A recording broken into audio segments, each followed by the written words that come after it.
the melody is the principal. is the principal voice, which will, in your next reading, will eventually be called tenor. From the verb tenere, meaning to hold, or to hold on. Okay. What other questions do you have from the reading? Free organ. Okay, free organum. That was the original organal voice, more rhythmic freedom and melodic. Yeah, so in number 44, in free organum, because later they started distinguishing between different kinds of organum. In free organum is where the lowest voice, and by this time, this is like 100 years later, now the voices switch. Now the principal voice is on the bottom.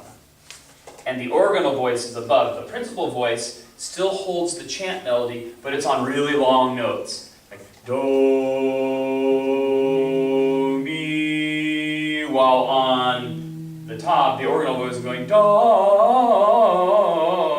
So you've got a very melismatic setting. So you've got sopranos, your melismas. your melismas, yes, exactly. So the principal voice is the one on the bottom, and it's, whereas the original organum was just strict, mostly one-to-one parallel motion.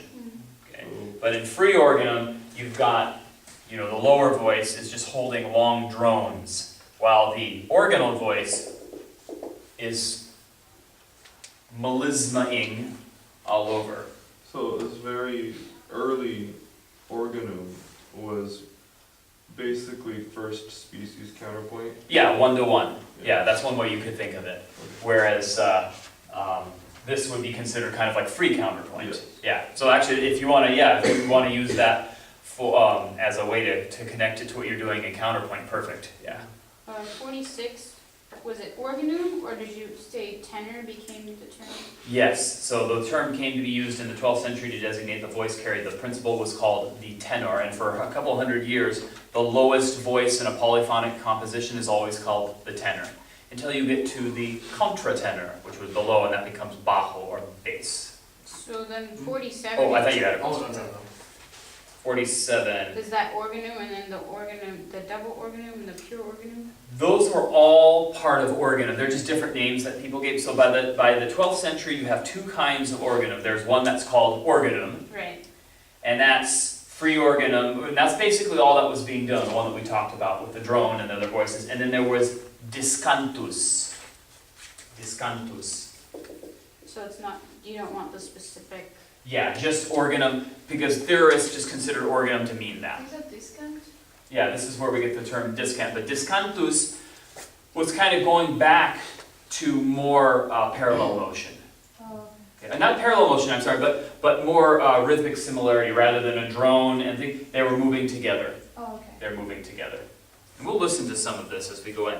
I want to make sure, in the 1 minute we have left, let's talk a little bit about Guido di Arezzo. Yeah. Oh, here he is, by the way. The hand. Yes, the hand.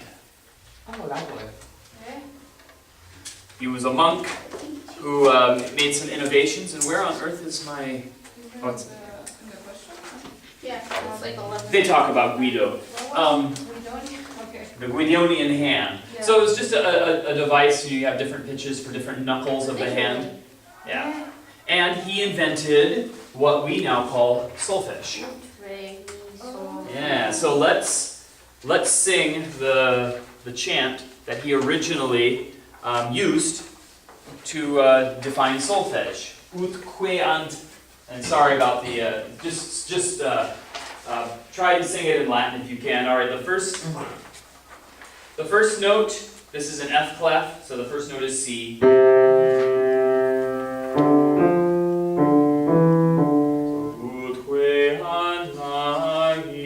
And there's a little dot there. So each line, let's try it. Ready, go.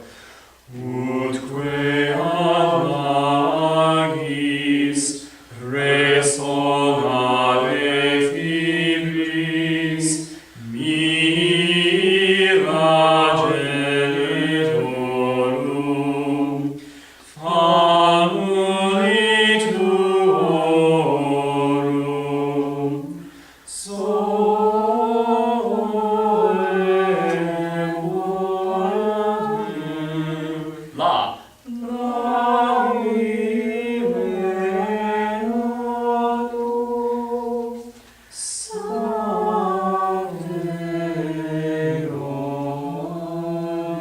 we transposed. Yeah. But did you get the oot, blah blah blah blah blah, re, blah blah blah blah blah, mi, blah blah blah blah, That's why fa, sol, la? That's where we get it. So this was a chant actually to John the Baptist, for the feast of John the Baptist, and this was used because it was really well known, and they knew that each little phrase started a pitch higher, oot, re, mi, fa, sol, la, and that's where we came up with solfege. We just made do instead of oot, but we have do, re, mi, fa, sol, la, and then later they added ti or si, and now we have it. So this is where it came from. Amazing, huh? From the text. Yeah, from the text. So, So the note based on the text, yeah. so we get it from Latin then. We do, we get it from Latin, yeah. Just from the syllables at the beginning of random words. So. Okay, Monday. Oh, What the- the oral exam, what's that gonna be like? Yeah. I'm gonna play examples, and it'll be like a little bit like the, what do you call it, the Saints things. I'll have a big line of pieces and then like a letter, so you know the number So one. we need to I'll play spell something it? and you'll just do a matching. You don't have to spell it. So we need to memorize the name and how it sounds. Yes.